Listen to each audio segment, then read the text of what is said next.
यहाँ पर आपको बताते चले, PTI रहनुमा फरख हबीब ने कहा है कि PTI और हुकूमत के दरमियान कोई भी मामला नहीं हुआ है। मुख्तलिफ न्यूज चैनल पर यह खबर चलाई जा रही है, मैं इसकी तरदीद करता हूँ। मजीद क्या कहा, आइए सुनते हैं। मुख्तलिफ टीवी चैनल्स के ऊपर खबरें चल रही हैं, मैं इनकी तरदीद करता हूँ कि हमारा किसी किस्म का कोई माहिदा नहीं हुआ।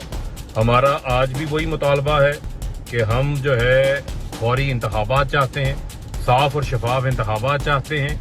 ये हुकूमत जो है वो जुल्म और बर्बरियत के ऊपर उतरी हुई है, लिहाजा इनसे किसी किस्म के हमारे एक दिन के जलसे के कोई मुज़ाकरात नहीं हो रहे।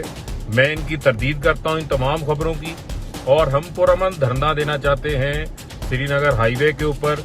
जो हमने सुप्रीम कोर्ट के अंदर भी बात अपनी जमा करवाई है, उसी के ऊपर, उसी मौक़िफ़ के ऊपर जो है वो हम कायम हैं, और हम अपने मुतालबात पूरे करवाए बगैर कहीं नहीं जाएंगे। मुख्तलिफ टीवी चैनल्स के ऊपर खबरें चल रही हैं, मैं इनकी तरदीद करता हूँ कि हमारा किसी किस्म का कोई माहिदा नहीं हुआ। हमारा आज भी वही मुतालबा है कि हम जो है फौरी इंतखाबात चाहते हैं, साफ और शफाफ इंतखाबात चाहते हैं। ये हुकूमत जो है वो जुल्म और बर्बरियत के ऊपर उतरी हुई है, लिहाजा इनसे किसी किस्म के हमारे एक दिन के जलसे के कोई मुज़ाकरात नहीं हो रहे। मैं इनकी तरदीद करता हूँ इन तमाम खबरों की, और हम पुरअमन धरना देना चाहते हैं श्रीनगर हाईवे के ऊपर।